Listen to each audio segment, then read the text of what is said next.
नमस्कार, बहुत बहुत स्वागत करते हैं न्यूज 21 में। आप सबका आपके साथ में ऋतिका पांडे स्पेशल बुलेटिन देख रहे हैं। हमारा सतनों की खबरों से शुरुआत कर रहे हैं, जहां बात करें तो बिरसिंहपुर स्थित सुप्रसिद्ध गेवीनाथ धाम में 15 जनवरी को हुई अव्यवस्था और मंदिर परिसर की दुर्दशा को लेकर पुजारी समाज में गहरा रोष है। मामले की उचित कार्रवाई की मांग को लेकर मंगलवार को पुजारी समाज जिला मुख्यालय पहुंचा, जहां कलेक्टर सतना की अनुपलब्धता के चलते अपर कलेक्टर को ज्ञापन सौंपकर शीघ्र निराकरण की मांग की गई है। इससे पूर्व 19 जनवरी को बिरसिंहपुर तहसीलदार को भी ज्ञापन दिया जा चुका है। पुजारी समाज का कहना है कि 15 जनवरी को मंदिर परिसर में बने तनावपूर्ण हालात और अव्यवस्था के तहत धार्मिक भावनाएं आहत हुई है। उन्होंने प्रशासन से मंदिर की गरिमा, व्यवस्था, सुरक्षा सुनिश्चित करने के लिए तत्काल ठोस कदम उठाने की मांग की। सतना से अजय द्विवेदी की स्पेशल रिपोर्ट।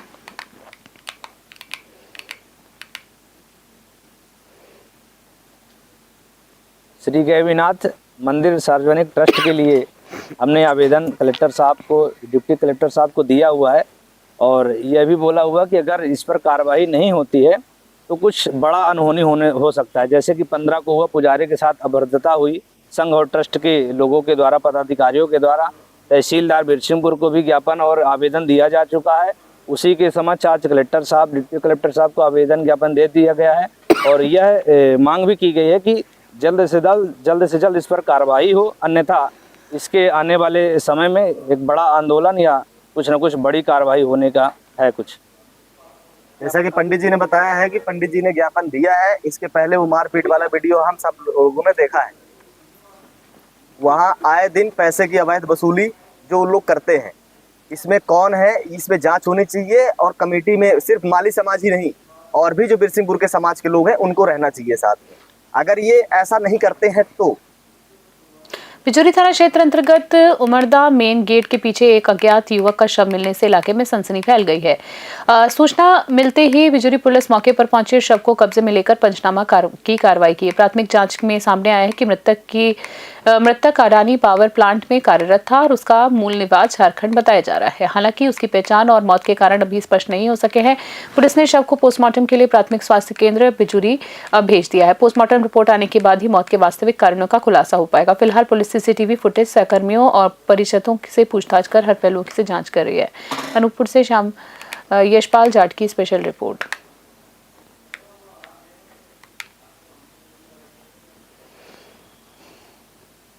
रीवा जिले के कुट थाना क्षेत्र अंतर्गत महसाव एबीसी ढाबा में सोमवार रात करीब 10 बजे गश्त कर रहे पुलिसकर्मी से शराब के नशे में धुत कुछ लोगों ने विवाद शुरू कर दिया। स्थिति बिगड़ते देख आरक्षक ने थाने में सूचना दी, जिसके बाद पहुंचे पुलिस बल भी 3 शराबी कर्मचारियों ने उलझना शुरू कर दिया। बता दें आपको एक बार फिर से, जिसके बाद पहुंचे पुलिस बल से भी 3 शराबी कर्मचारियों ने उलझना शुरू किया।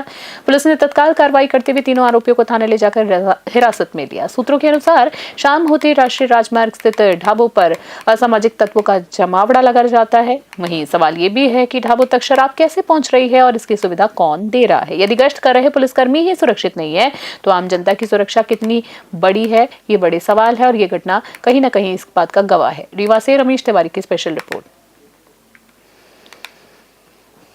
रीवा के नवीन न्यायालय परिसर में सोमवार को अधिवक्ताओं ने अपनी मांगों को लेकर जोरदार प्रदर्शन कर और नारेबाजी की। पार्किंग और मूलभूत सुविधाओं की कमी से नाराज वकीलों ने कामकाज ठप कर दिया, जिससे पेशी पर आए पक्षकारों को भी भारी परेशानी का सामना करना पड़ा। अधिवक्ताओं का आरोप है कि पिछले 4 महीनों से पार्किंग, पेयजल, शौचालय और बैठने की व्यवस्था से लेकर शिकायतें की जा रही है, लेकिन कोई ठोस समाधान नहीं निकला। बता दें, वकीलों ने प्रधान न्यायाधीश को मौके पर बुलाने की मांग की। हालांकि उनके प्रतिनिधि द्वारा की गई समझाइश अधिवक्ता संतुष्ट नहीं हुए। प्रदर्शन के चलते कई मामलों की सुनवाई प्रभावित हुई। अधिवक्ताओं ने चेतावनी दी है कि मांगे पूरी नहीं होने से आंदोलन और उग्र किया जाएगा।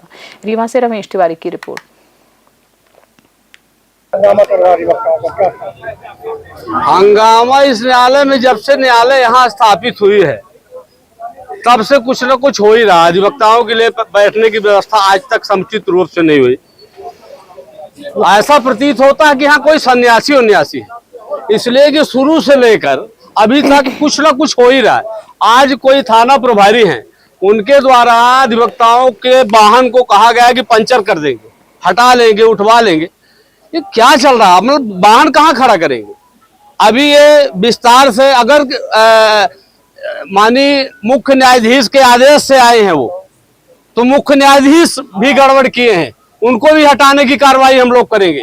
और अगर स्वतः आए हैं यातायात प्रभारी और अधिवक्ताओं के वाहन को पंचर कर देने की धमकी दिए हैं, तो उनके खिलाफ भी आपराधिक प्रकरण दर्ज हो, उनको तत्काल बर्खास्त किया जाए।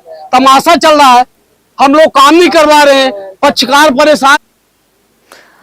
फुटपाथ पर सो रहे एक व्यक्ति की पत्थर मारकर की गई हत्या के मामले में पंचकुला पुलिस ने त्वरित कार्रवाई करते हुए 4 आरोपियों को गिरफ्तार कर लिया है। ये मामला है 14 जनवरी को गांव कुंडी सेक्टर 20 क्षेत्र का है, जहां पेड़ के नीचे एक व्यक्ति का शव मिला था। मृतक की पहचान टीटू निवासी हरदोई उत्तर प्रदेश, हाल निवासी जीरकपुर के रूप में हुई है। जांच में सामने आया है कि रजाई को लेकर हुए विवाद में आरोपियों ने गुस्से में आकर पत्थरों से टीटू के सर पर वार कर दिया, उसकी हत्या कर दी। पुलिस ने 18 जनवरी को चारों आरोपियों को गिरफ्तार कर अदालत में पेश किया है, जहां से 1 दिन का रिमांड लिया गया है। डीसीपी सृष्टि गुप्ता ने कहा है कि मामले की गहन जांच जारी है और दोषियों पर कड़ी से कड़ी कार्रवाई की जाएगी। पंचकुला से राजन राय की स्पेशल रिपोर्ट।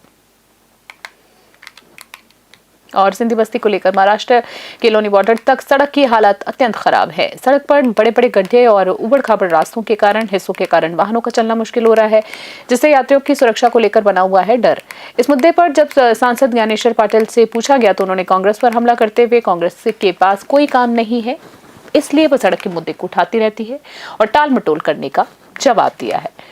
हालांकि स्थानीय लोगों ने सांसद और विधायक का विरोध किया है और कहा है कि इस शहर के सांसद और विधायक हैं, लेकिन सड़क के विषय पर कोई भी सामने नहीं आना चाहता है। स्थानीय निवासियों और राहगीरों ने नेताओं और जिला प्रशासन की निष्क्रियता पर नाराजगी जताई है। लोगों का कहना है कि सड़क की खराब हालत के कारण रोजाना हादसे का खतरा बना रहता है, लेकिन कोई भी कार्रवाई और ठोस कार्रवाई नहीं हो रही है। देखिए, कांग्रेस आंदोलन तब करती है जब कांग्रेस को लगता है कि अब ये काम चालू होने वाला है। कांग्रेस को कभी भी ना तो जनता की चिंता रही है, ना सड़कों की चिंता रही है। यदि कांग्रेस ने अच्छे काम किए होते तो मैं समझता हूँ कि आज जो थोड़ी बहुत भी तकलीफ दिखती है वो दिखाई नहीं देती। आज सड़कों का जाल हो ये यदि बिछाने का काम किसी ने किया तो भारतीय जनता पार्टी की, हमारी मोदी जी की सरकार और डॉक्टर मोहन यादव सरकार कर रही है। किसान को समृद्ध बनाने के लिए, किसान खेत तक पानी पहुंचाने का यदि चिंता यदि किसी ने की है तो हमारी सरकार ने की है। तो रहा सवाल कि शनिवारा से लेकर तो लालबाग तक का वो रोड का भी काम विधिवत रूप से तो नहीं लेकिन अनौपचारिक रूप से उसका भी काम शुरू हो गया है। 16.5 करोड़ रुपए की लागत की स्वीकृति उसकी हुई है और सिंधी बस्ती से लेकर तो लोनी तक, ये लोनी तक का रोड भी स्वीकृत होकर उसके टेंडर भी इस वक्त मौजूद है हम ग्राम भादरपुर में। और ये जो रोड जाता है ये 3 राज्यों को जोड़ती है। ये सड़क गुजरात, महाराष्ट्र और एमपी में ये, लेकिन किसी भी प्रकार से यहाँ पर किसी नेता ने या किसी अधिकारी ने ध्यान नहीं दिया गया है। यहाँ पे स्थानीय लोगों ने आज हमसे चर्चा की। आइए आज हमसे बात करते हैं। क्या भैया, क्या मेरा नाम प्रभाकर महाजन, भादरपुर निवासी में रहता हूँ और मैं एक व्यापारी भी हूँ और मेरा आना जाना रोज है बुरहानपुर। काफी दिनों से देख रहा हूँ, ना प्रशासन ध्यान दे रहा है, ना नेता लोग ध्यान दे रहे हैं। यहाँ की पब्लिक बहुत परेशान है, बहुत गड्ढे हैं, सड़क तो नजर आ ही नहीं रही है। मैं चाहता हूँ कि सिंधी बस्ती से लेकर कम से कम चरोड़ तक, बेरियर तक अपना रोड बनना चाहिए और लोगों को सुविधा मिलना चाहिए। काफी एक्सीडेंट भी हो रहे हैं, लोगों को आने जाने में बहुत तकलीफ हो रही है।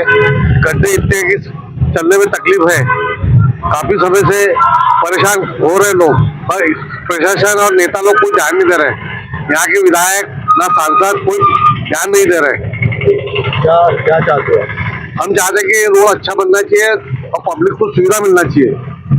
ये हमारे साथ में कुछ निवासी के। मेरा नाम संतोष सेवाड़ है, मैं ग्राम भादरपुर का निवासी हूँ। विगत कई सालों से इस रोड की स्थिति काफी खराब हो चुकी है और प्रशासन शासन से कई बार निवेदन, आवेदन और कई बार इस रोड के लिए हमने चक्का जाम किया।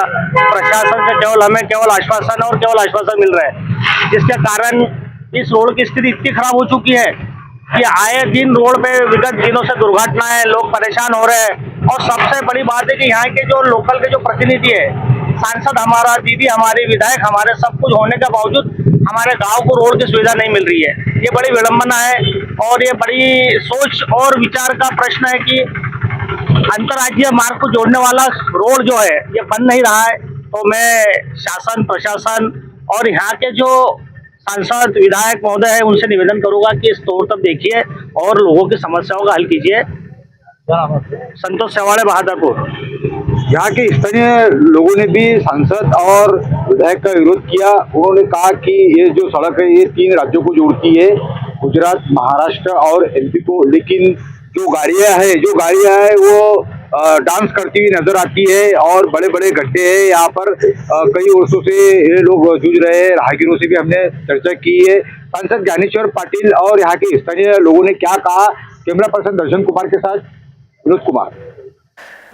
खास खबर की बात करें अगली तो लोरमी थाना क्षेत्र अंतर्गत ग्राम झजपुरी धार्मिक भावनाओं को ठेस पहुंचाने की गंभीर घटना के आरोपी मुंगेली पुलिस ने त्वरित कार्रवाई करते हुए गिरफ्तार कर न्यायिक रिमांड पर जेल भेज दिया। पुलिस के अनुसार आरोपी की पहचान राजेश साहू के रूप में हुई है। आरोपी के कब्जे से अगजनी में प्रयुक्त कैरोसिन, माचिस और चेहरे ढकने के समान उपयोग में जब्त किए गए हैं कपड़े भी। वहीं पुलिस ने यह भी बताया कि 16 जनवरी 2026 की रात ठाकुर देव चौक में स्थित सतनामी समाज के पवित्र जेत खाम को अज्ञात व्यक्ति द्वारा आग के हवाले कर दिया गया था, जिससे क्षेत्र में तनाव का माहौल फैल गया था। इस मामले में अंगत आंचल द्वारा रिपोर्ट दर्ज कराई गई थी। घटना की गंभीरता को देखते हुए पुलिस प्रशासन ने फॉरेंसिक जांच टीम, सीसीटीवी फुटेजेस और विश्लेषण कई सारे किए और उसके बाद संदिग्ध के पहनावे गतिविधियों के आधार पर मात्र 3 दिनों में आरोपी को पकड़ लिया गया है। आरोपी के विरुद्ध बीएनएस के तहत प्रकरण दर्ज किया गया है।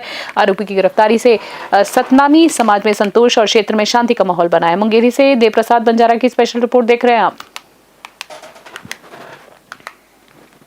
घटना घटे है, लेकिन फिर भी 3 दिन के हम अल्टीमेटम दिए रहे और नियत तिथि समय से पहले पुलिस और आरोपी ने गिरफ्तार करे है। तो निसंदेह मुंगेरी पुलिस बधाई के पात्र है और हमारे एक आशंका रही से कि ये अपराधी जो कोई भी पकड़ा है ओकर पीछे और भी आदमी होए के एक संगठित अपराध होए के हमन ला संभावना लगत रही से एकर पीछे और कौन आदमी है जिन्होंने बरगला के एक घटना ला अंजाम देवाए है, ओकर भी जांच होना चाहिए। इसे कौन संगठन है जिन्होंने ताकत दी है इतना। सभी को जय सतनाम। सामाजिक साथियों को अभी जस्ट आधा घंटा पहले ही जानकारी मिला है कि जो असामाजिक व्यक्ति है जिन्होंने बाबा जी के प्रतीक चिन्ह के ऊपर उपद्रवी कार्य किया था, उसको पुलिस द्वारा गिरफ्तार कर थाना से रिमांड में भेज दिया गया करके ऐसा कुछ हुआ है। तो ये पुलिस के लिए और हम सब के लिए गर्व की बात है कि जो भी बाबा गुरु घासीदास जी के ऊपर ऐसा कृत्य करता है उसको संवैधानिक दृष्टि से उनको संविधान को मद्देनज़र रखते हुए उन्हें कठोर कारावास और दंडात्मक कार्रवाई करे। हम यही प्रसर बनाए थे। 3 दिवस पुलिस को टाइम दिया गया था और जिसमें पुलिस ने अपने 3 दिवस के अंतराल में ये कार्य करने में सफलता हासिल की है, उनके लिए बधाई है। समाज को यही संदेश देना चाहेंगे कि हम सब सद्भावना बनाए रखें और किसी भी धर्म जाति के ऊपर विशेष टीका टिप्पणी ना करें, क्योंकि कोई भी अपराधी होता है वो व्यक्ति अपराधी होता है, उसका धर्म जाति या उसका परिवार अपराधी नहीं होता है। इसमें हमने जो है आरोपी राजेश साहू को गिरफ्तार किया, जिसको रिमांड पर आज भेजा जा रहा है और तमाम सीडीआर और वीडियो फुटेज के आधार पे एक लंगड़े व्यक्ति या लंगड़ा कर चलने वाले व्यक्ति की जो है पुष्टि हुई थी और गांव में उसकी तस्दीक करने पर और सीडीआर देखने पर ये पता चला कि उसके द्वारा ये घटना घटित की गई है और इस आधार पर उससे आज गिरफ्तार किया गया है। सर आपको कौन सा धारा लगा? इसलिए शांतिपूर्ण है और समाज के सभी नेताओं द्वारा भी जो है इसमें अपील की गई है, सभी का सहयोग है, स्थिति नियंत्रण में है और सब कुछ ठीक ठाक चल रहा है। घटना घटे है, लेकिन फिर भी मंगलवार को जिला मुख्यालय पर आयोजित जन सुनवाई में किसान शंकर सिंह राजपूत ने नायब तहसीलदार आरती गौतम पर नामांतरण के लिए रिश्वत मांगने के गंभीर आरोप लगाए। शंकर सिंह ने बताया कि उन्होंने अक्टूबर 2025 में अपनी पत्नी के नाम ग्राम टकनेरा पटवारी हल्का नंबर 21 में स्थित जमीन खरीदी थी। नामांतरण के लिए ऑनलाइन प्रक्रिया के साथ कागजात नायब तहसीलदार के सक्षम प्रस्तुत किए गए थे, लेकिन उनके अनुसार नायब तहसीलदार ने नामांतरण के लिए 1 लाख रुपए की मांग की है। किसान ने कहा है कि उन्होंने 50,000 रुपए पटवारी रविंद्र आर्या को भी दिए थे, लेकिन बाद में पटवारी ने पैसे वापस कर दिए और वो कहा कि नायब तहसीलदार को पूरे पैसे चाहिए। जब किसान ने खुद नायब तहसीलदार से बात की तो 1 लाख रुपए लाने को कहा गया। जब पैसे नहीं दिए गए तो नायब तहसीलदार ने पड़ोसी भूमि स्वामी का कब्जा बताकर आपत्ति दर्ज कर दी। शंकर सिंह ने कलेक्टर से मामले की जांच की कार्रवाई की निष्पक्ष मांग की है। गुना से विनोद सोनी की स्पेशल रिपोर्ट।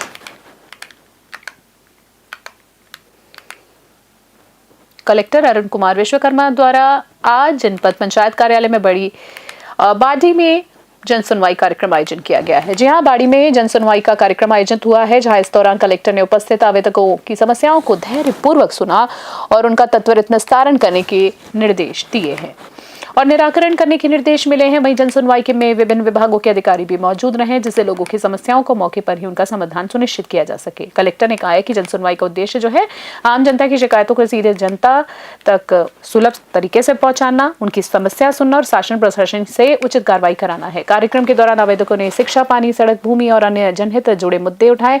अधिकारियों ने कलेक्टर के मार्गदर्शन में आवश्यक दिशा निर्देश जारी किए। बाड़ी से मनीष रघुवंशी की स्पेशल रिपोर्ट।